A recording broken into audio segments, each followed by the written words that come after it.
আপনার স্ত্রীকে এভাবে বলতে হবে, যাহাই আনিবেন তাহাতে আমি খুশি রইয়াছি, আমি নিজে থেকে কিছুই বলিব না। তাহলে সংসার সুন্দর হবে।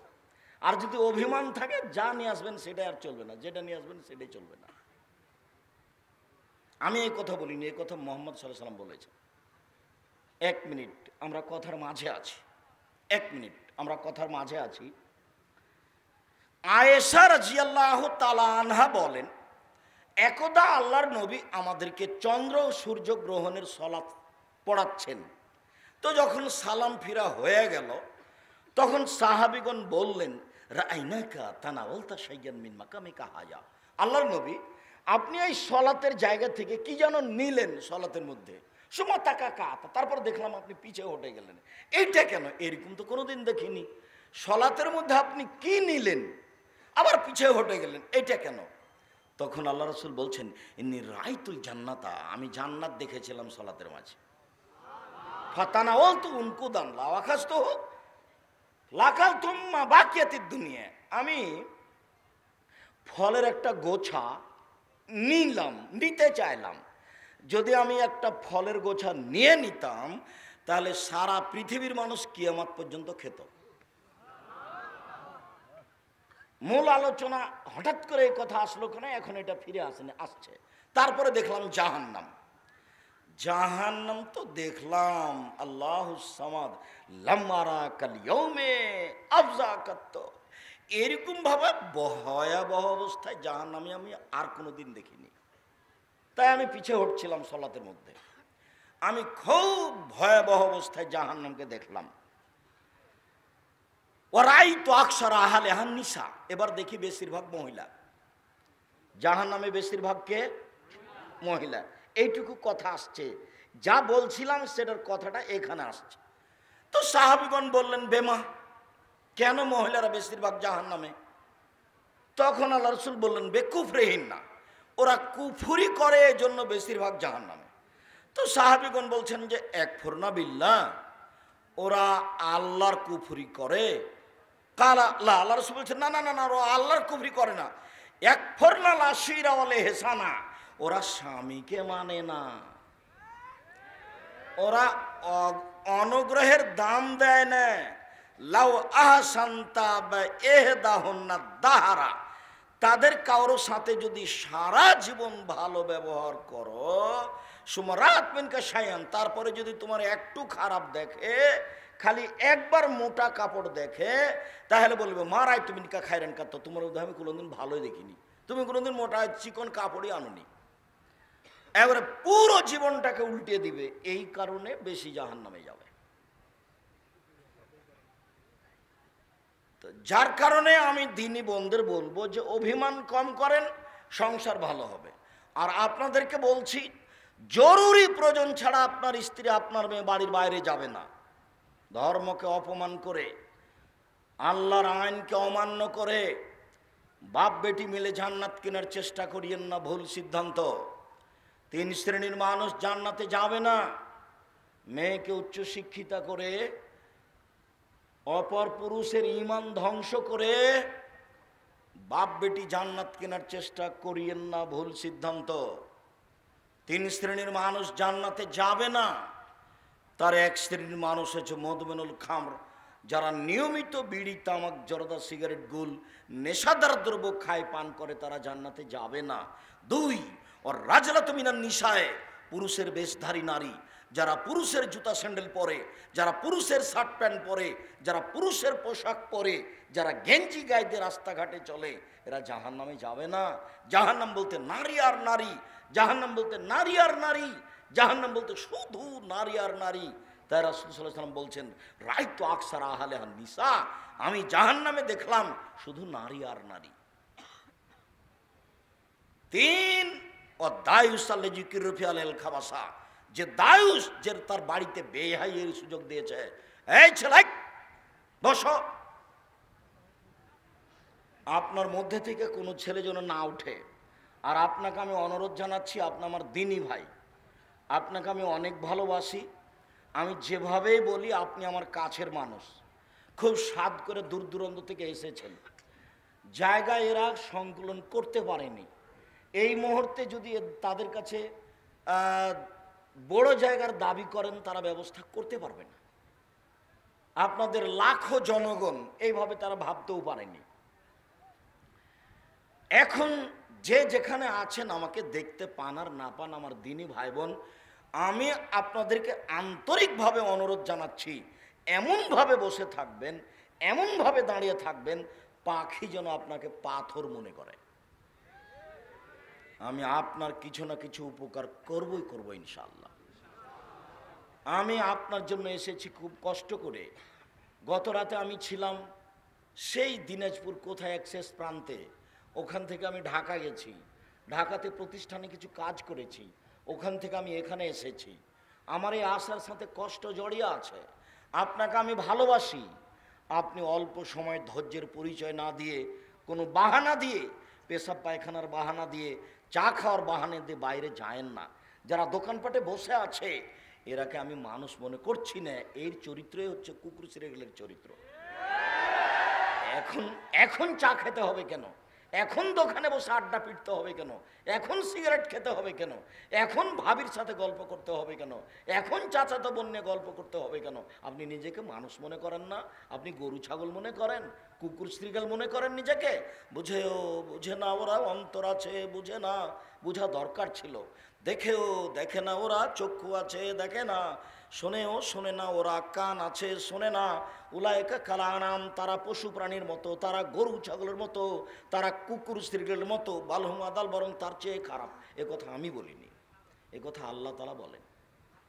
কাজে আপনি দয়া করে যেখানে আছেন আমাকে দেখতে পান আর না পান, মুসলিম বোন মুসলিম ভাই অনেক ভালোবাসা নিয়ে এসেছেন, কিছুক্ষণ ধৈর্যের পরিচয় দিয়ে বসে থাকবেন।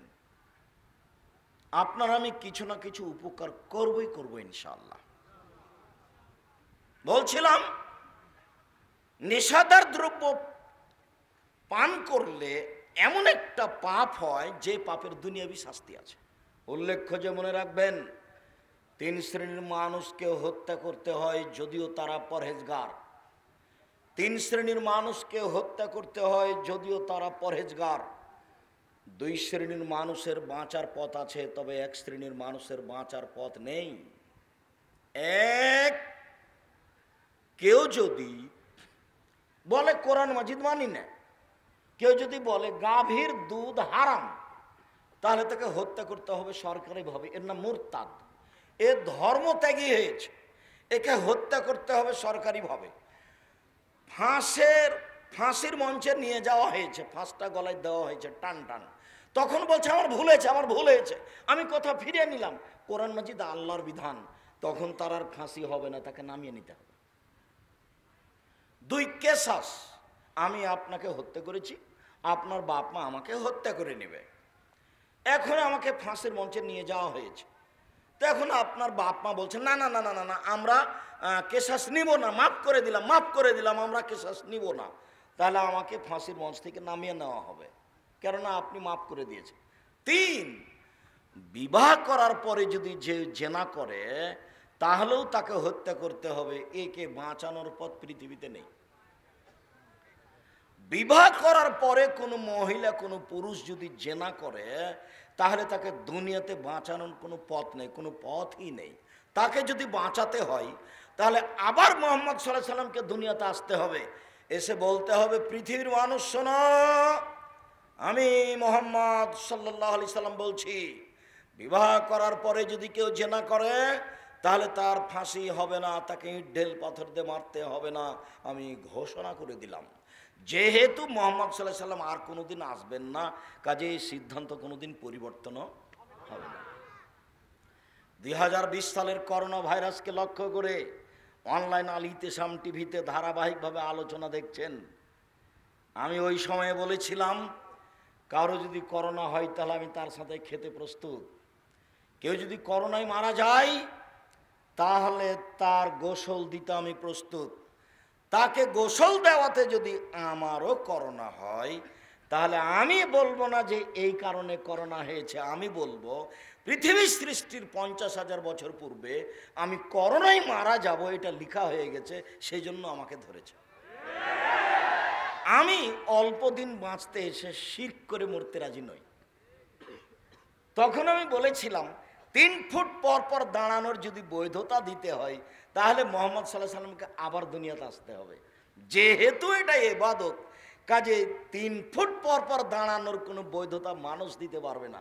দুনিয়াতে আবার মোহাম্মদ সাল্লাল্লাহু আলাইহি সাল্লামকে আসতে হবে, এসে বলতে হবে পৃথিবীর মানুষ শুনে রেখো, এখন নামাজে দাঁড়িয়ে 3 ফুট পর পর দাঁড়ালে কোনো সমস্যা নেই, আমি ঘোষণা দিলাম। যেহেতু মোহাম্মদ সাল্লাল্লাহু আলাইহি সাল্লাম কিয়ামত পর্যন্ত আর কোনোদিন আসবেন না, কাজে 3 ফুটের বৈধতা আর কিয়ামত পর্যন্ত হবে না। কাবা ঘর কেন? কাবা ঘর কেন? সারা পৃথিবীর মানুষ যদি 3 ফুট পর পর দাঁড়ায় তবু এটা জায়েজ হবে না। দুবাইয়ে গিয়ে আমি বলছি, আরে আমার পাশে দাঁড়ান তো, পায়ে পা লাগিয়ে জরিমানা হতে পারে, ফাঁসি হবে না। তো আমি ওই সময় 1 মাস ছিলাম, কোনোদিন আমি আমার পাশে যে আছে তাকে দূরে দাঁড়াতে দিনি, তুমি আমার পাশে দাঁড়াও, জরিমানা হতে পারে, ফাঁসি হবে না। আর আমি কোনোদিন ওর 5 পয়সার দামও দিইনি। ছেলেটা যখন বিমানে আমাকে খুব চাপ দিয়ে বলছে যে মাস্ক লাগান, মাস্ক লাগান, লাগাতেই হবে, যাই ছেলে অত জুলুম করো কেন? আমি যখন উঠছিলাম তখন তুমি দেখতে পাওনি, তখন তো আমার মুখে মাস্ক ছিল না, তুমি আমাকে নামিয়ে দিতে, আমি আমার পথ বেচাই করে নিতাম। যা করেছো খুব বেশি করেছো, জুলুম করো না। তখন দেখা যায় যে ওই ওর পক্ষে দিয়ে একজন থাকে, গোটা বিমানের লোক আছে, সবই আমার সাথে আছে।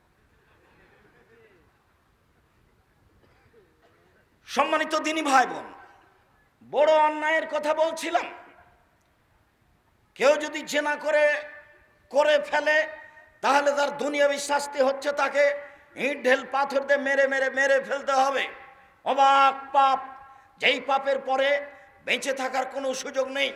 আব্দুর রাজ্জাক সাহেব, যাদের ঘটে গেছে তাদের কি হবে? তাদের তো আর বিচার হচ্ছে না। আল্লাহর সাথে জড়িত পাপ, তাকে চিন্তা করতে হবে না, দিনরাত কান্নাকাটি করলেই ক্ষমা হবে ইনশাআল্লাহ। এ তো মানুষের জমি জোর করে দখল করা হয়নি, এ তো মানুষকে অপমান করা হয়নি, এ তো একটা রিক্সাওয়ালাকে 1 থাপ্পড় দিয়ে ভাড়া না দিয়ে তাকে বিদায় করা হয়নি। রিক্সাওয়ালাকে 1 থাপ্পড় দিয়ে ভাড়া না দিয়ে বিদায় করে দিলে এটা আর ক্ষমা হবে না। ব্যাংকে লোন নিয়ে বাড়ি করবেন না, ব্যবসা করবেন না। ব্যাংকে লোন নিয়ে বাড়ি করবেন না, ব্যবসা করবেন না। লোন নিয়ে বাড়ি করে চলে গেলেন, এটা আপনার জানা যায় হবে না। জান্নাত তো বহু দূরের কথা, জানা যায় নেই, আপনার জানা যায় হবে না। আমি বলেছি, আমার পরামর্শ নেন, ভালো হবে। আমি বলেছি চকলেট দিয়ে ব্যবসা করেন 5 বছর, তাহলে লোন দেওয়া লাগবে না। 3 বছর কলার ব্যবসা করেন, লোন নেওয়া লাগবে না। 5 বছর কাপড়ের ব্যবসা করেন, লোন নেওয়া লাগবে না। ধনী হতে সময় লাগবে 25 থেকে 30 বছর। আপনি একদিনই কলিকাতায় হিরোইন কিনলেন, ঢাকায় বিক্রি করলেন, কোটি টাকার আছে, এটা হবে? লোন খুব খারাপ জিনিস। আল্লাহ রাসূল বলছেন যে শহীদ হয়ে গেলে সব পাপ ক্ষমা, তবে যেটা কর্জ ঋণ নিয়েছে সেটা ক্ষমা হবে না। 4 শ্রেণীর মানুষের কবরের শাস্তি হয় না। চট করে মাথায় কথাটা আসলে বলে রাখি। 1, জুমার দিন মারা গেলে কবরের শাস্তি হয় না। 2, শহীদ হলে কবরের শাস্তি হয় না। 3, পেট ব্যথায় মারা গেলে কবরের শাস্তি হয় না। 4, সূরা মুলক নিয়মিত পড়ে রাতে ঘুমালে কবরের শাস্তি হবে না। এই 4টার 3টাই কঠিন, উপরের 3টে। তার মানে আপনি জুমার দিন মারা যাবেন কিনা আপনি বলতে পারবেন তো, ওটা গেল। আপনি শহীদ হবেন কিনা, কোনটা যে শহীদ, এদেশের মাটিতে সবাই শহীদ, হিন্দু মুসলমান বলতে পারে। এখন কে যে শহীদ তা তো বলা যায় না, কাজেই কবরের শাস্তি মাফ হবে এটাও বলতে পারছি না। 3, পেট ব্যথায় মারা গেলে কবরের শাস্তি হবে না। আমিও পেট ব্যথায় মারা গেলাম, তো এই যেটা কোন ব্যথা আমি এটা ঠিক বলতে পারছি না। 4, সূরা মুলক 30 আয়াত, খুব সহজ।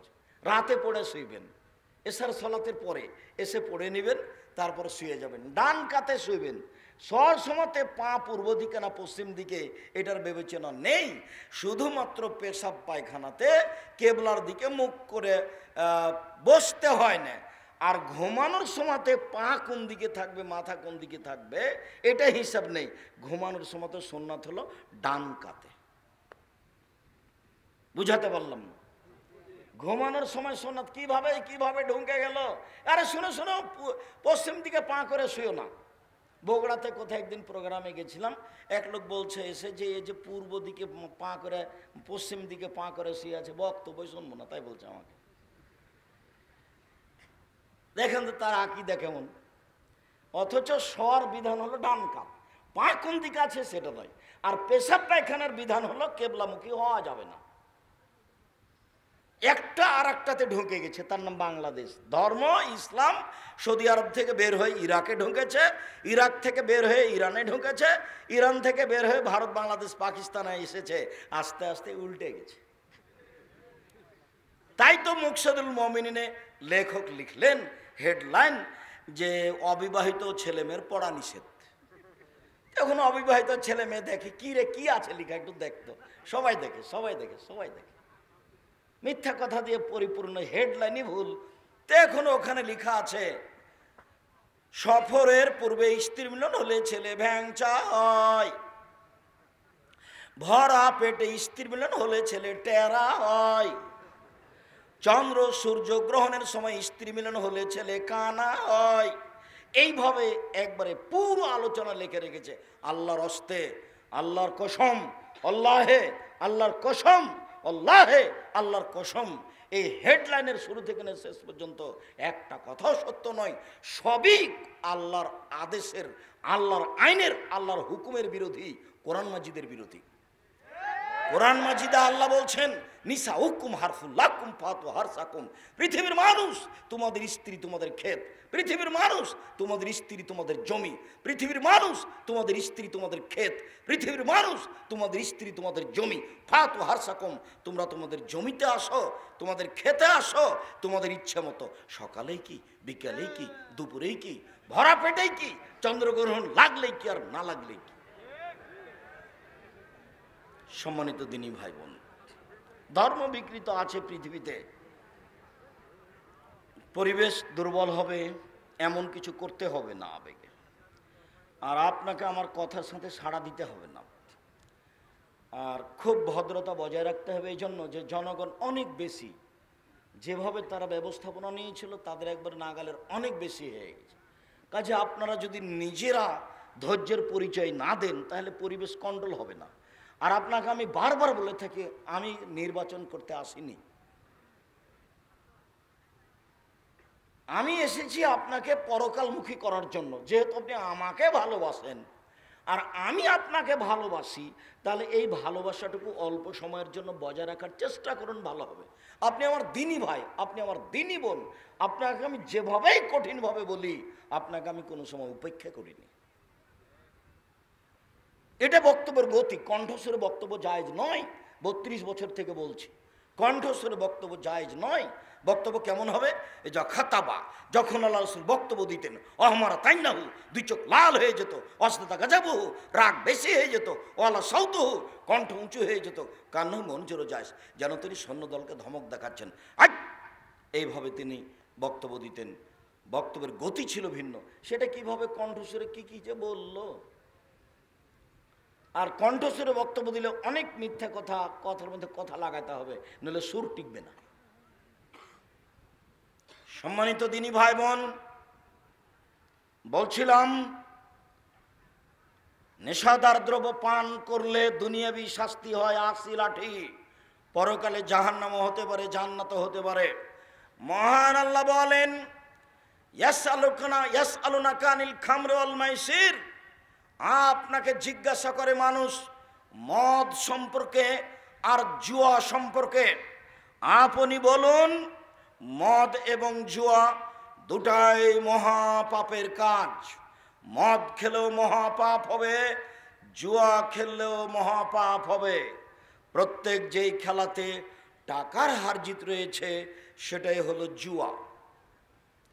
আমরা যেটাকে এদেশে জুয়া বুঝি সেটা পৃথিবীর বিভিন্ন প্রান্তে যারা যেটাকে জুয়া বুঝে সেটা, প্রত্যেক যেই খেলাতে টাকার হার জিত রয়েছে সেটাই জুয়া। আন্তর্জাতিক ফুটবল খেলা বড় জুয়া, আন্তর্জাতিক ক্রিকেট খেলা বড় জুয়া।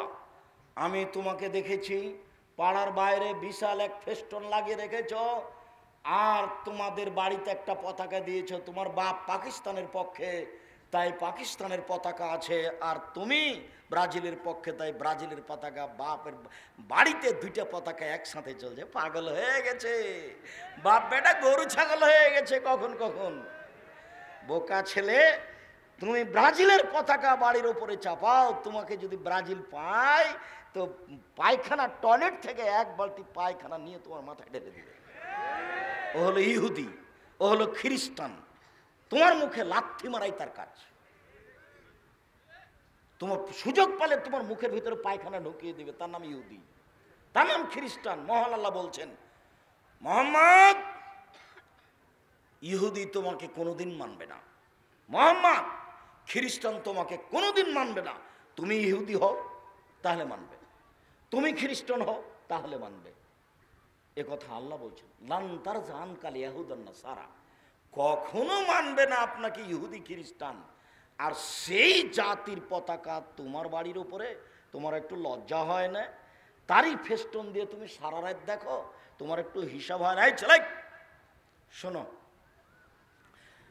যেইটা খেলাতে হার জিত নেই, শরীর চর্চা নেই, তুমি দিন রাত সময় কাটাচ্ছ বসে বসে, সেই খেলাতে যদি অংশগ্রহণ করো তাহলে তুমি তোমার হাতকে শোরের শুকুরের রক্তের মধ্যে ডুবিয়ে দিলা। আল্লাহ রসুল বলছেন, মান লাইবাবে নারদেশির ফাতাত খালে আদহফি দামে খেঞ্জির, কে যদি চৌসার, ছক্কা, লুডু, দাবা, পাঞ্জা, ক্যারাম বোর্ড, তাস, গেমস, এই ধরনের পৃথিবীতে যত খেলা আছে হবে, সব খেলায় যদি বসে বসে চলে আর তাতে তুমি অংশগ্রহণ করো, তাহলে তুমি তোমার হাতকে শরীর শুকুরের রক্তের মধ্যে ডুবিয়ে দিয়েছো।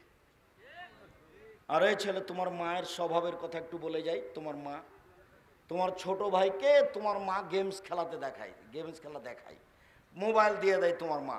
আর তোমার মা আছে কোনটা এ নিয়ে, টিভিতে স্টার জালসা নিয়ে।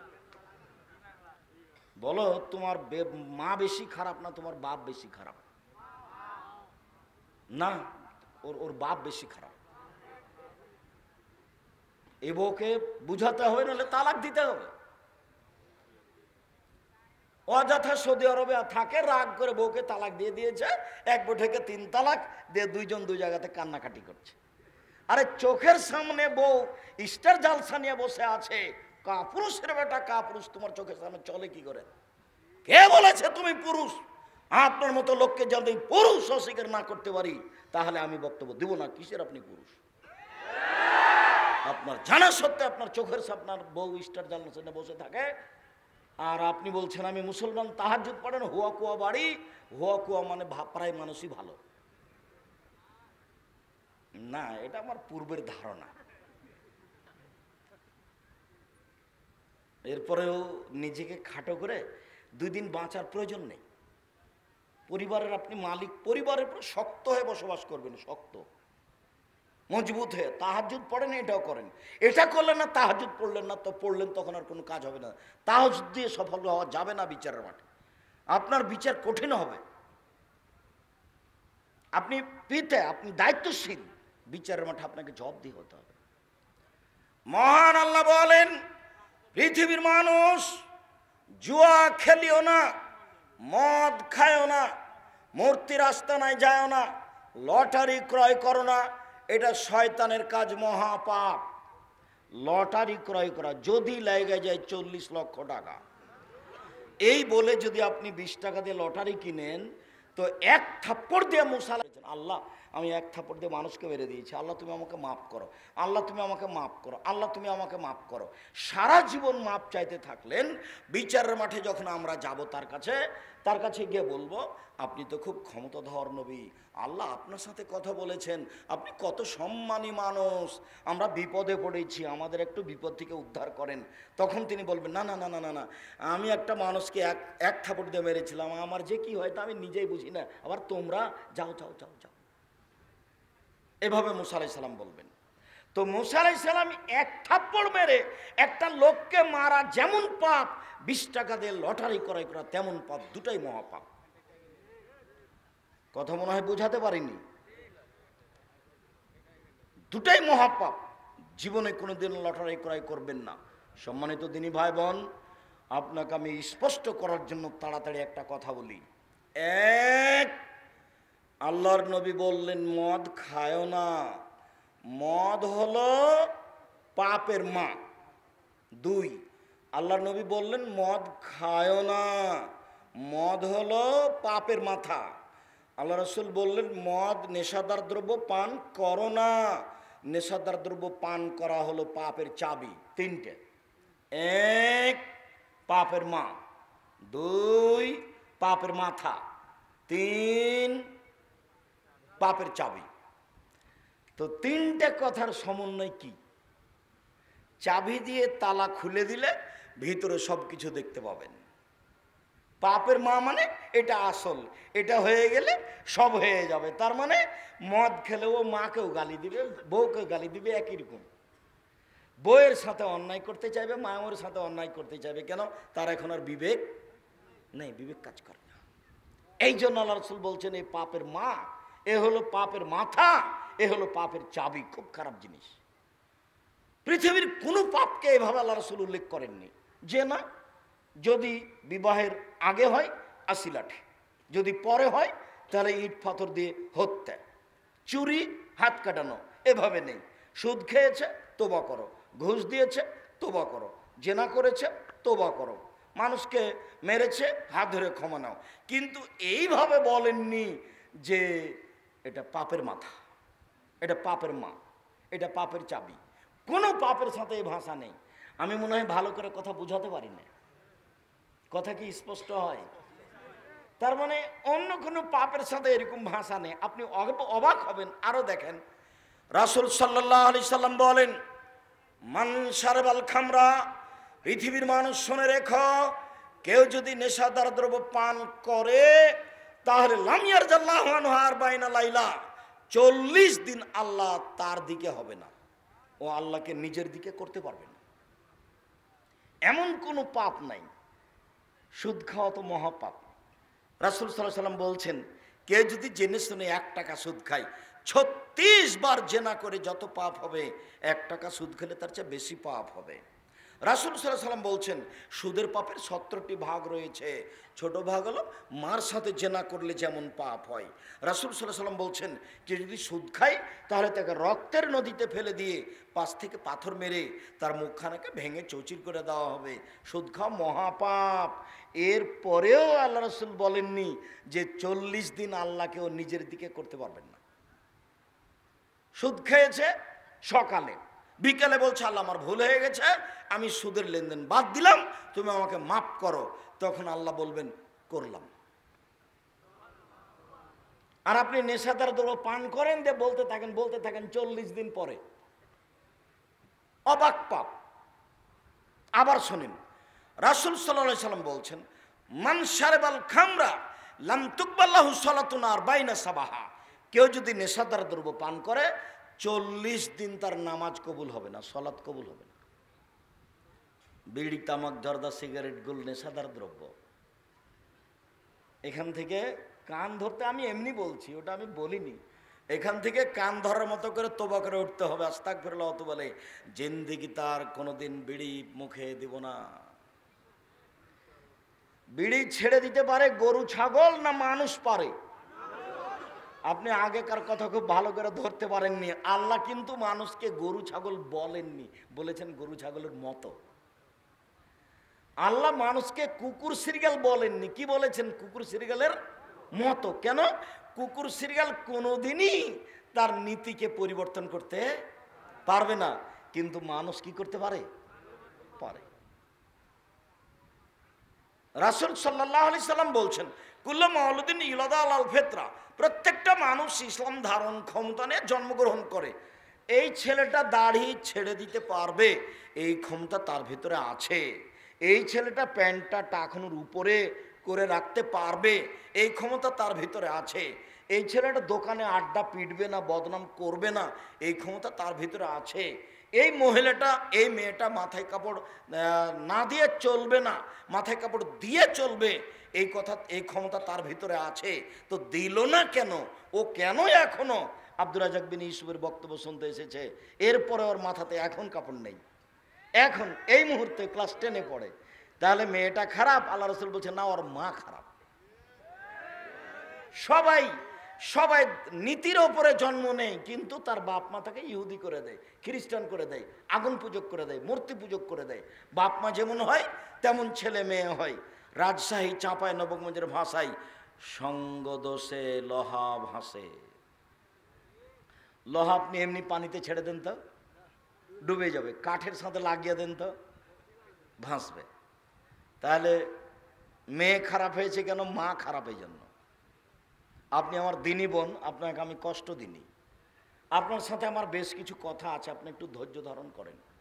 কেউ কোনো জায়গাতে নড়ে চড়ে আপোষে কথা বলে পরিবেশকে নষ্ট করবেন না। আপনি আমার দিনী ভাই, আপনাকে আমি অনেক ভালোবাসি। সম্মানিত দিনী ভাই বোন, বলছিলাম রাসূল সাল্লাল্লাহু আলাইহি সাল্লাম বলেন 4 শ্রেণীর মানুষ জান্নাতে যাবে না। এক, মদমিনুল খামর, যারা নিয়মিত বিড়ি, তামাক, জর্দা, সিগারেট, গুল, নেশাদার দ্রব্য পান করে খায়, তারা জান্নাতে যাবে না। 2, আকুন, যারা বাপ মাকে মানে না, তারা জান্নাতে যাবে না। 3, কম্মার, যারা জুয়া খেলে, তারা জান্নাতে যাবে না। 4,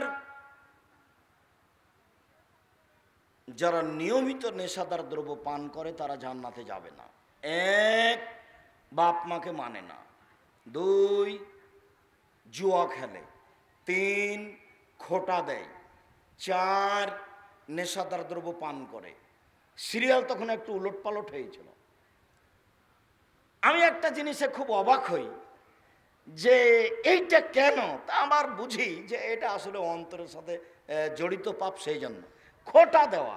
গরিব মানুষটা কালকে আপনাকে বলল যে ভাইজান, আপনি তো আমাদের গ্রামের ধনী মানুষ, সবাইকে দিয়ে থাকেন, আমি তো গরিব মানুষ, আমাকে 20,000 টাকা দেন, আমি একটা ভ্যান কিনবো, দিয়ে ওতে আমি রুজি করব। তো আপনি বললেন আচ্ছা ঠিক আছে, যা 20,000 টাকা নিয়ে যা। ও নিয়ে গেছে, একটা ভ্যান তৈরি করেছে। তা আপনি একটু বলেন, এই শুন শুন শুন, একটু কালকে সকালে আসিস তো, আমি একটু তাড়াতাড়ি বাজারের দিকে যাব, অন্য কিছু নেই। তারপর তুমি আসনি, তো পরের দিন দেখা। তখন বলছে, আরে কালই তোকে 20,000 টাকা দিয়ে একটা ভ্যান দনু রে, আর তুই আমার কথাটা শুনলি না। এর নাম খোটা দেওয়া। মনটা কিন্তু চাচ্ছে যে বলি। এটা হলো পৃথিবীতে 4 নম্বর পাপ, যার ফলাফল জাহান্নাম। এটা কেন? এটা এজন্য যে মনে চাচ্ছে ওকে বলি একটু, এই বোকা বেয়াদব, কালকে তোকে টাকা দিলাম 20,000 একটা ভ্যান কিনতে, আর আমি ডাকলাম তুই আসলি না। এটা মনে চাচ্ছে যে একটু বলি, এই জন্য এটা মহাপাপ। আমি আরো অবাক হই যে টাকনুর নিচে প্যান্ট পরেছি আমি, লুঙ্গি পরেছি আমি জেনা করিনি, এটা মহাপাপ। যদি জেনা করতাম তাহলে হতো। আমি কাউকে থাপ্পড় মারিনি, আমি রিক্সাওয়ালাকে থাপ্পড় দিয়ে বিদায় করে দিইনি, শুধু আমার প্যান্টটা টাকনুর নিচে গেছে। আমি কারো টাকা চুরি করে নিনি, শুধু আপনার প্যান্টটা আমার টাকনুর নিচে গেছে। তো এত বড় পাপ হবে কেন যে 3 শ্রেণীর মানুষের সাথে আল্লাহ কথাই বলবেন না? যাও, তোমার সাথে আমার কোনো কথাই নেই। 1, বেশি বসে জেনা করে যে। 2, মিথ্যা কথায় দায়িত্ব পালন করে যে। হেড মৌলানা, headmaster, principal, chairman, member, MP, মন্ত্রী, যারা যেখানে দায়িত্ব পালন করছে মিথ্যা কথায়, তাহাজ্জুদ পড়লেও তার সাথে আল্লাহ কথা বলবেন না। 3, টাকনুর নিচে লুঙ্গি প্যান্ট পায়জামা পরে যে। এইটা কি? এইটা কেন? এইটা কেন এত বড় পাপ? মনে বলছে যে প্যান্টটা একটু টাকনুর নিচে থাক, মেয়ে বলছে আব্বু টাকনুর নিচে প্যান্ট করলে কেন জানি ঠ্যাঙ্গা ঠ্যাঙ্গা লাগে। স্ত্রী বলছে শোনো, তুমি প্যান্ট একটু টাকনুর নিচে করো তো, টাকনুর উপরে প্যান্ট থাকলে একটু কেমন কেমন লাগে, ঠ্যাঙ্গা ঠ্যাঙ্গা লাগে। এই মন চাচ্ছে, এই জন্য এটা মহাপাপ।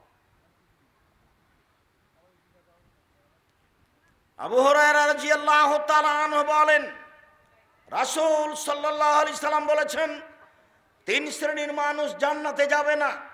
1, মুসাদ্দিকুন বিসসিহরি, জাদুকে যারা বিশ্বাস করে ওরা জান্নাতে যাবে না।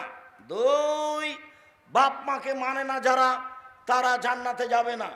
3, নিয়মিত বিড়ি তামাক জর্দা সিগারেট গুল নেশাদার দ্রব্য খায় পান করে যারা, তারা জান্নাতে যাবে না। আবু দারদা রাদিয়াল্লাহু তাআলা আনহু বলেন, রাসূল সাল্লাল্লাহু আলাইহি সাল্লাম বলেছেন 3 শ্রেণীর মানুষ জান্নাতে যাবে না। 1, মুকাদ্দিবুন বিল কাদারে, ভাগ্যকে যে অস্বীকার করে সে জান্নাতে যাবে না। 2, রাজানত মিনান নিসায়ে, পুরুষের বেশধারী নারী, যারা পুরুষের জুতা স্যান্ডেল পরে, যারা পুরুষের শার্ট প্যান্ট পরে, যারা পুরুষের পোশাক পরে, তারা জান্নাতে যাবে না। উপস্থিত বৈঠকের মুসলিম বোন, 1 মিনিট, এই ছেলে,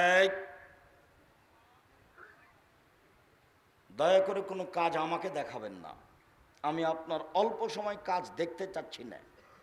কষ্ট হোক, কিছুক্ষণ আপনি বসে অপেক্ষা করবেন, পরিবেশ নষ্ট করিয়েন না। আপনি আমাকে দেখতে পান আর না পান। উপস্থিত বৈঠকের মুসলিম বোন, আপনাকে আমি 2-3টা কথা বলি। রাসূল সাল্লাল্লাহু আলাইহি সাল্লাম বলছেন, মা তারাক্তবাদী ফিতনাতান আজারালে মিনার রিজালে মিনান নিসায়ে, আমার জীবনে আমি ছাড়িনি কোনো বস্তু যেটা পুরুষের জন্য বেশি বিপজ্জনক হতে পারে নারীদের চেয়ে। আমি আমার জীবনে ছাড়িনি কোনো বস্তু যেটা পুরুষের জন্য বেশি বিপজ্জনক হতে পারে নারীদের চেয়ে। নারী হচ্ছে পুরুষের জন্য সবচেয়ে বেশি বিপজ্জনক বস্তু। আপনি একটু শুনে রাখেন, মনে কষ্ট নেবেন না, আপনার জন্য আরো ভালো কথা আছে। রাসূল সাল্লাল্লাহু আলাইহি সাল্লাম বলছেন, ইন্নাল মারাতা তুকবেলু ফি সুরাতে শয়তানিন ও তুদবেরু ফি সুরাতে শানিন, মহিলারা শয়তানের বেশ ধরে আসে, শয়তানের বেশ ধরে যায়। মহিলারা শয়তানের বেশ ধরে আসে, শয়তানের বেশ ধরে যায়। আব্দুর রাজ্জাক সাহেব, আপনাকে ভালোবাসি তাই বক্তব্য শুনতে এসেছি, আমাদেরকে শয়তান বলেন না। না, আমি আপনাদেরকে শয়তান বলিনি, এ কথা মুহাম্মদ সাল্লাল্লাহু আলাইহি সাল্লাম বলছেন। আপনি আরেকটু শোনেন, রাসূল সাল্লাল্লাহু আলাইহি সাল্লাম বলছেন, মনে রেখো, মা রাআইতু মিন নাকিসাত আকলিন ওয়া দীনিন আযহাবিল রুব্বিল রাজুলিল হাজিম, পৃথিবীর মহিলারা তোমরা শুনে রেখো, বুদ্ধি কম, বিবেক কম, এরপরেও মানুষের বুদ্ধি বিবেককে ধ্বংস করতে পারে তোমাদের চেয়ে কেউ আমি কাউকে দেখি না।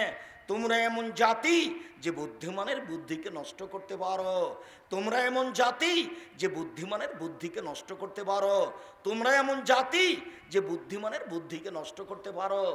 একবার যদি আপনার পাশে হাসি মুখে কথা বলে, তাহলে আপনার ঈমান বিক্রি হয়ে যাবে। এর নাম নারী, খুব সাবধান। শুনুন, রাসূল সাল্লাল্লাহু আলাইহি সাল্লাম বলছেন, সিনফানে মিন আহলিন নার, 2 শ্রেণীর মানুষ জাহান্নামে যাবে, আমি তাদের দেখিনি। 2 শ্রেণীর মানুষ জাহান্নামে যাবে, আমি তাদের দেখিনি। 1, মাহুম সিয়াতুন, 1 শ্রেণীর মানুষ যাদের হাতে থাকবে লাঠি, গাভীর লেজের মতো, একদিক মোটা একদিক চিকন, এ দিয়ে তারা মানুষকে মারবে, এরা জাহান্নামে যাবে। 2, নিসাউন, মহিলা, কাশে এতন, কাপড় পরে থাকে, আর এতন উলঙ্গ। মনে হচ্ছে আল্লাহ রাসূল দেখে দেখে বলছেন। ভাইজান, আপনি কষ্ট পাচ্ছেন, মনে হচ্ছে আপনার স্ত্রীকে দেখে দেখে বলছেন। আপনার স্ত্রী বসে আছে এখানে, ছোট ব্লাউজ পরে আছে, পেট দেখা যাচ্ছে। আমি দায়ী না, আপনি দায়ী। আপনার মেয়ে এখানে বসে আছে, ক্লাস 10-এ পড়ে, মাথায় কাপড় নেই, এখন আমি দায়ী নই, আমাকে দায়ী করিয়েন না, আপনাকে আমি অনেক ভালোবাসি। নিসাউন, মহিলা, কাশে এতন, কাপড় পরে থাকে, আর এতন উলঙ্গ, মমিলাতুন, ওরা পুরুষকে নিজের দিকে আকৃষ্ট করে, মায়েলাতুন, ওরা নিজেরা আকৃষ্ট হয়, লায়াত খোলান জান্না, এরা জান্নাতে যাবে না, জান্নাতে যাবে না, যাবে না। ওলা ইয়াজিদুনা রিহাহা, এরা জান্নাতের গন্ধ পাবে না। ফেনে রিহা লা তুজাদ মিন মাসিরাতে কাদা ওয়া কাদা, এই জান্নাতের গন্ধ 1 বছরের দূরত্ব পথ থেকে পাওয়া যায়। উপস্থিত বৈঠকের মুসলিম বোন, আপনাকে সতর্ক করে সান্ত্বনা দেওয়ার জন্য বলছি, আপনাকে আমি শয়তানের সাথে তুলনা দিইনি, আপনাকে আমি জাহান্নামী ঘোষণা করিনি। জান্নাত মানুষের জন্য তৈরি করা হয়েছে। আপনাকে আমি মনে করি খাদিজার মতো, আপনাকে আমি মনে করি আয়েশার মতো। 1 মিনিট দেখবেন, এদিকে দেখেন, 1 মিনিট দেখবেন, এদিকে দেখেন। জিবরাইল আল্লাহ রাসূলের কাছে আসলেন, জিবরাইল এসে বলছেন আল্লাহ রাসূলকে, হাজি খাদিজা, ওই যে ওই যে ওই যে ওই যে খাদিজা, ওই যে মাহায়নাউন, তার সাথে একটা পাত্র আছে, ফিহে এদামুনতম, ওই পাত্রে আছে তরকারি, ওই পাত্রে আছে খাদ্য, ওই পাত্রে আছে তরকারি, ওই পাত্রে আছে খাদ্য। এই যে আতাতকা, যখন আপনার কাছে চলে আসবে মোহাম্মদ, ফাকরা আলাইহা সালাম মিন রাব্বিহা মিন্নি, আপনি তাকে বলেন, খাদিজা আল্লাহ তোমাকে সালাম দিয়েছে। আপনি একটু বলেন, খাদিজা জিবরাইল তোমাকে সালাম দিয়েছে। আবার একটু বলেন, খাদিজা তোমার জন্য জান্নাতে একটা হীরা মুক্তা মাণিক্য দিয়ে ঘর তৈরি করা হয়েছে, যেখানে কোনো হইচই নেই। খাদিজা মহিলা মানুষ নয়? খাদিজা মহিলা মানুষ তো। তা আল্লাহ রাসূল যে বললেন যে শয়তানের বেশ ধরে আসে, শয়তানের বেশ ধরে যায়, মহিলারা শয়তানের বেশ ধরে আসে, শয়তানের বেশ ধরে যায়। তা আল্লাহর নবী কি খাদিজাকে এভাবে বললেন? অবশ্যই না। অবশ্য আপনাকে আমি এ কথা বলিনি, আপনি আজ থেকে ভালো হয়ে যান। 1 মিনিট, আরেক মিনিট দেখেন, আল্লাহ নবী বলছেন, আয়েশা তোমাকে জিবরাইল সালাম দিল। মানে এক জায়গাতে 3 জন, যেখানে আয়েশা সেখানে মোহাম্মদ সাল্লাল্লাহু আলাইহি সাল্লাম, সেখানে জিবরাইল, 3 জন এক বিছানে, 3 জন এক লেপের নিচে, 3 জন এক বিছানে, 3 জন এক লেপের নিচে। আল্লাহ নবী বলছেন, আয়েশা হাজা জিবরাইল, এই যে জিবরাইল তোমাকে সালাম দিল। একবারে এইভাবে বলছেন, আয়েশা হাজা জিবরাইল, এই যে জিবরাইল তোমাকে সালাম দিল। তখন আয়েশা বলছেন, ওয়ালাইহিস সালাম ওয়া রাহমাতুল্লাহ, তাকেও সালাম, তার উপর শান্তি অবতীর্ণ হোক। ফালা তারা ওয়ালা নারা, ফাতারা ওয়ালা নারা। আরে আপনি তো দেখতে পান, আমরা তো দেখতে পাই না। আরে আপনি তো জিবরাইলকে দেখতে পান, আমরা তো দেখতে পাই না। এক বিছানে 3 জন। 1 মিনিট, আপনাকে আমি আয়েশার আর একটা কথা শোনাই। মুহাম্মদ সাল্লাল্লাহু আলাইহি সাল্লাম কোথায় মারা গেছিলেন তা কি আপনাদের জানা আছে? আয়েশা রাদিয়াল্লাহু আনহার ঘরে। আল্লাহ রাসূলের কবর হয়েছিল কোথায়? আয়েশা রাদিয়াল্লাহু আনহার ঘরে। তাহলে আয়েশা যখন কবরের পাশে যেতেন তখন মাথায় কাপড় দিতেন না, তিনি বলতেন এটা তো আমার স্বামীর কবর। তো কয়দিন পরে তার বাপের কবর হলো, তো তিনি এমনিতে যেতেন, এটা তো আমার স্বামীর কবর, এটা তো আমার বাপের কবর, তিনি মাথায় কাপড় না দিয়েই ওখানে চলে যেতেন। কয়দিন পরে উমর রাদিয়াল্লাহু তাআলার কবর হলো, তখন তিনি বলছেন, না এখানে একজন বেগানা মানুষের কবর আছে, আমি মাথায় কাপড় না দিয়ে যাব না। তারপর থেকে তিনি নিজেকে গুটিয়ে নিয়ে মাথায় কাপড় দিয়ে ভালোভাবে কাপড় চোপড় গায়ে দিয়ে নিয়ে কবরের পাশে যেতেন। আয়েশা কবরকে লজ্জা করতেন। তুমি তো কষ্ট পাবে, আর তোমাকে আমি কষ্ট দিতে আসিনি। আপনি একজন দিনী বোন, আপনার দেবরের মোটরসাইকেল আসছেন, আপনি বলেন আপনি এবার কোনটা হলো? এখানে যত মহিলা আছে, এমনও মহিলা আছে যার মোবাইলে 100 ছেলের নাম্বার আছে, যার সাথে জেনার গল্প করে। 100 ছেলে এখানে আছে উপস্থিত এখানে, যার মোবাইলে এত মেয়ের নাম্বার আছে যে 100 মেয়ের সাথে সে জেনার গল্প করে। শোনো, মোবাইলের অপর নাম জাদু, মোবাইলের অপর নাম জেনা। কিভাবে? রাসূল সাল্লাল্লাহু আলাইহি ওয়াসাল্লাম বলছেন, আইনানে তাজনিয়ান জেনা হুয়ান নাজর, 2 চোখের জেনা হচ্ছে চোখ দিয়ে দেখা। ও লোজনানে জেনা হুয়াল ইস্তেমাও, 2 কানের জেনা হচ্ছে কান দিয়ে শোনা। ও লিয়াদ জেনা হাল বাদশ, হাতের জেনা হচ্ছে হাত দিয়ে ধরা। ও রিজল জেনা হাল মাসি, পায়ের জেনা হচ্ছে পা দিয়ে চলা। জেলাল কলব তাতাওনা তাস্তাহি, অন্তরের জেনা হচ্ছে পরিকল্পনা করা। জেলানের সনুৎক, জিহ্বার জেনা হচ্ছে কথা বলা। এগুলি সব জেনার মাধ্যম। তুমি বিপদে পড়ো না যুবক, সাবধান হও। রাজশাহী চাঁপায় নবগঞ্জ একটা কথা বলে, হাত থেকে ঢেল ছুটে গেলে যেমন ঢেল ধরা যায় না, শ্বাস বন্ধ হয়ে গেলে তেমন পাপকে ঠেকানো যায় না। হাত থেকে ঢেল ছুটে গেলে যেমন ঢেল ধরা যায় না, শ্বাস বন্ধ হয়ে গেলে তেমন পাপকে ঠেকানো যায় না। শ্বাস বন্ধ হওয়ার পূর্বেই তুমি পাপ বন্ধ করো। শোনো, তোমাকে আরেকটা কথা বলি, তুমি আজকে যদি এই মেয়ের সাথে গল্প করা, জেনার কথা বন্ধ করতে পারো, তাহলে কয়েকটা সুবিধা। তার একটা সুবিধা হলো পৃথিবীর যে কোনো বিপদ থেকে বেঁচে যাওয়া। তুমি জেনা বন্ধ করো, গল্প বন্ধ করো, যে কোনো বিপদ থেকে বেঁচে যাওয়া। আব্দুর রাজ্জাক সাহেব এই কথার একটু প্রমাণ দেন তো। এই কথার প্রমাণ তুমি জানো। ওই যে 3 জন লোক রাস্তায় হাঁটছিল না, তখন বৃষ্টি আসলো, ওরা গর্তে চলে গেল। গর্তে যেতেই একটা পাথর গর্তের মুখের উপর আসলো, এরা তো সরাতে পারবে না। তো একজন বলল, বাপ মাকে ভালোবাসি, পাথরটা সরিয়ে দাও। আল্লাহ বলেন ঠিক আছে দিলাম। অপরজন বলল, আমি একটা লোককে কাজের জন্য নিয়েছিলাম, অর্ধেক দিন কাজ করে চলে গেল, আমি বললাম টাকা নেও, ও নিল না, রাগ করে চলে গেল। অনেকদিন পরে এসে বলছে অর্ধ দিনের টাকা দেন। আমি বললাম না না না, তুমি এগুলো সব নিয়ে যাও গরু ছাগল। আমাকে বলছে মজাক করবেন না। আমি বললাম মজাক করিনি, সব নিয়ে যাও, নিয়ে চলে গেল। আমি বললাম আল্লাহ তোমাকে সন্তুষ্ট করার জন্য এটা করেছি, তুমি একটু পাথরটা সরিয়ে দাও। আল্লাহ বলছে ঠিক আছে দিলাম। তৃতীয় জন বলছে আল্লাহ আমার একটা চাচাতো বোন ছিল, খুব সুন্দরী ছিল, আমি তার সাথে জেনা করতে চেয়েছিলাম। সে বলেছিল যে 100টা স্বর্ণ মুদ্রা লাগবে। আমি গরিব মানুষ, ভেবেছিলাম আমি পারবো না। হাড় ভাঙা পরিশ্রম করে টাকা সংগ্রহ করলাম, টাকার হাতে দিলাম, জেনায় বসলাম। সে আমাকে বলল যে ইত্তাকিল্লাহ, আল্লাহকে ভয় কর, ফাকুম তানহা। আমি ওখান থেকে উঠে গেছি, আমি জেনা করিনি। তোমাকে সন্তুষ্ট করার জন্য যদি এটা করে থাকি তাহলে পাথরটা সরিয়ে দাও। আল্লাহ বলেন ঠিক আছে দিলাম। এ দেখো তুমি বিপদ থেকে বেঁচে গেছো।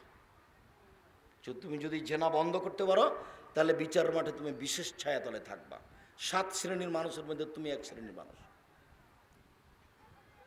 আবু মুসা আশআরী রাদিয়াল্লাহু তাআলা আনহু বলেন রাসূল সাল্লাল্লাহু আলাইহি সাল্লাম বলেছেন লা ইয়াকুনান্না মিন বাদি আকুম ইস্তাহিলুনাল হিরা ওয়াল হারা ওয়াল হারির ওয়াল খামরা ওয়াল মাজিব।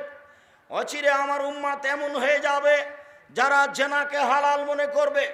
অচিরে আমার উম্মত এমন হয়ে যাবে যারা রেশমি কাপড়কে হালাল মনে করবে। অচিরে আমার উম্মত গান বাজনা বাদ্যযন্ত্রকে হালাল মনে করবে।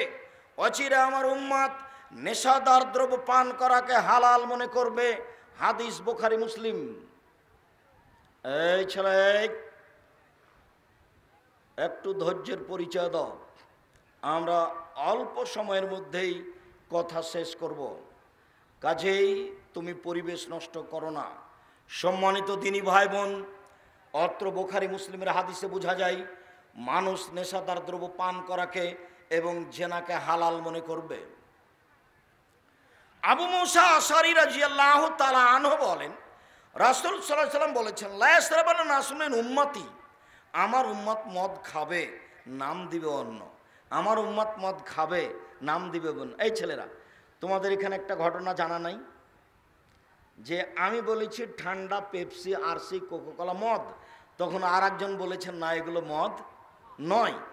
তো সেটা তো তোমরা জানো। তো রাসূল সাল্লাল্লাহু আলাইহি সাল্লাম বললেন যে মানুষে মদ খাবে, নাম দিবে অন্য, বলো তো সেটা কোনটা?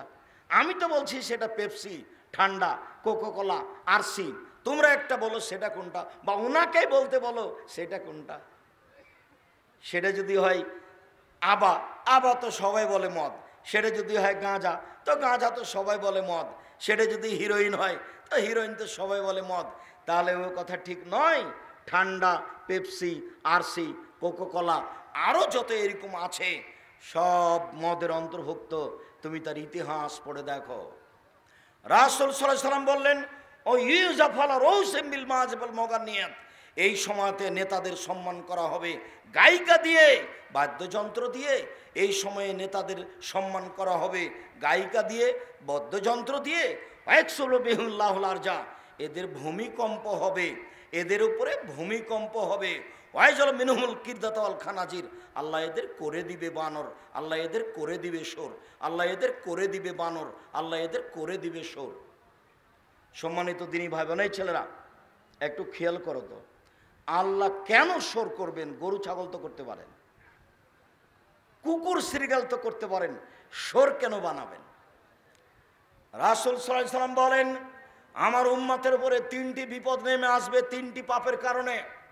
আমার উম্মতের উপরে 3টি বিপদ নেমে আসবে 3টি পাপের কারণে।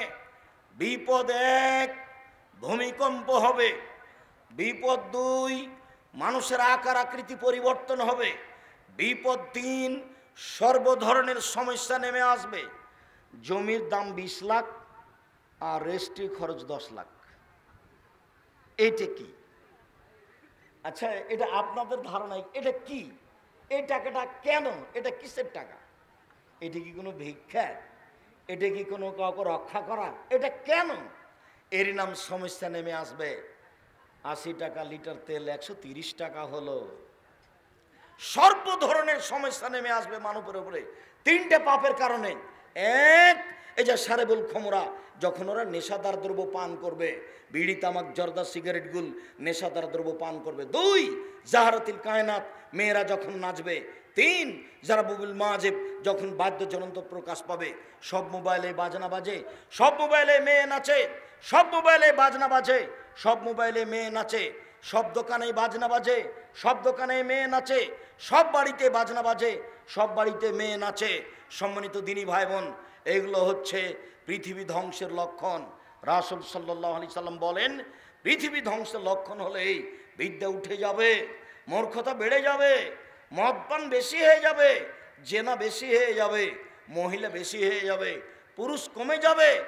একজন পুরুষের অধীনে থাকবে 50 জন নারী, অর্থাৎ একজন পুরুষের সাথে হাজারো নারীর জেনার সম্পর্ক থাকবে। বেহিসাব, এটাই কিয়ামতের লক্ষণ।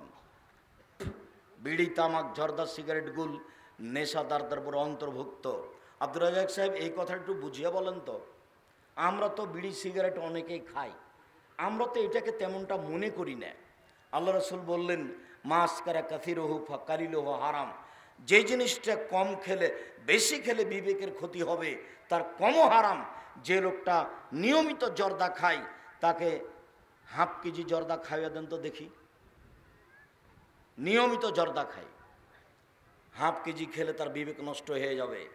যে জিনিস বেশি খেলে বিবেক নষ্ট হবে, তার একটা কণাও হারাম।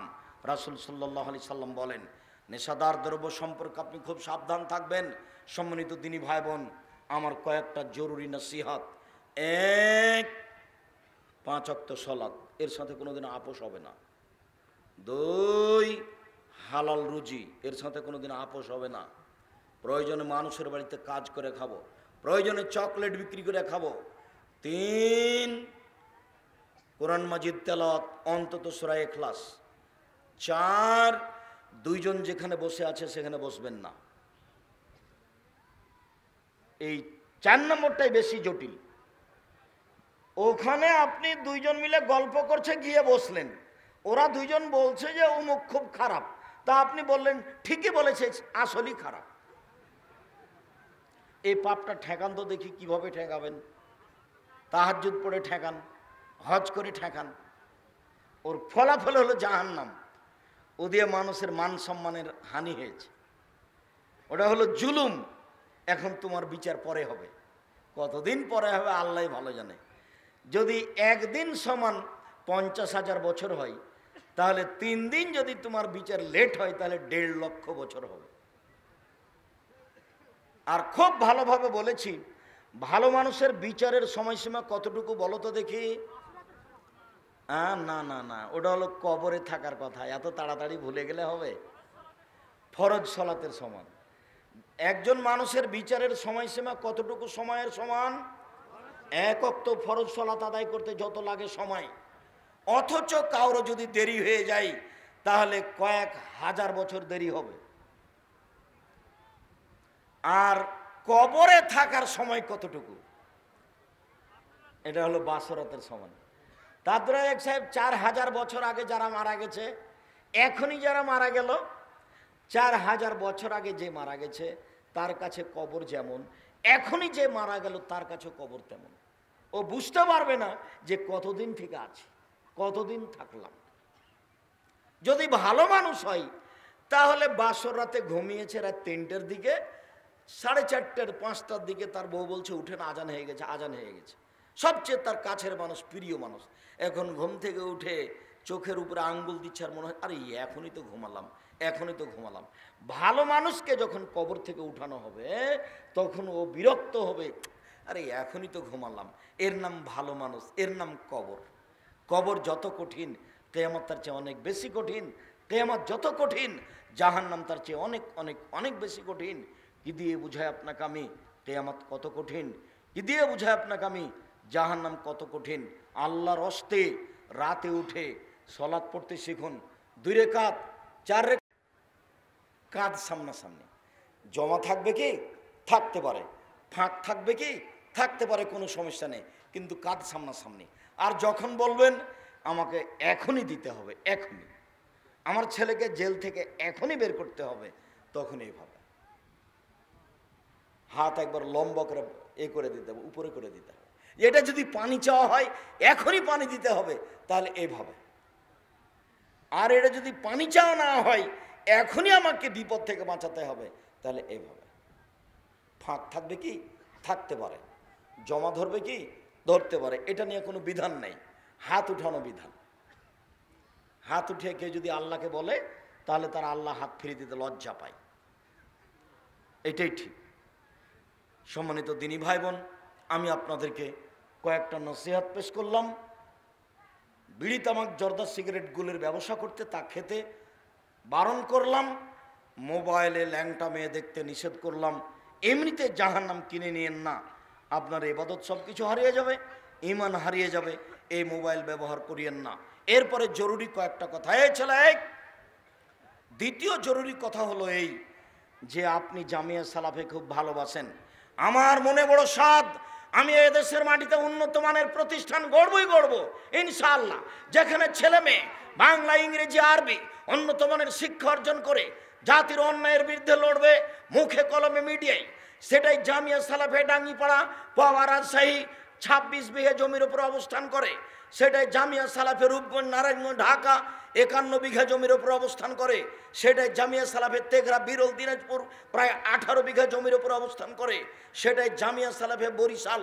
সম্মানিত দিনী ভাই বোন, আমার মনে বড় সাধ, এই প্রতিষ্ঠানের মাধ্যমে এদেশের পুরুষ নারীর অন্যায়ের বিরুদ্ধে লড়বো ইনশাআল্লাহ, মুখে কলমে মিডিয়ায়। মুখে বলছি, যা দেখতে পাচ্ছেন মিডিয়া দেখতে পাচ্ছেন, অনলাইন আল ইতিসাম টিভি, এইগুলোই মিডিয়া।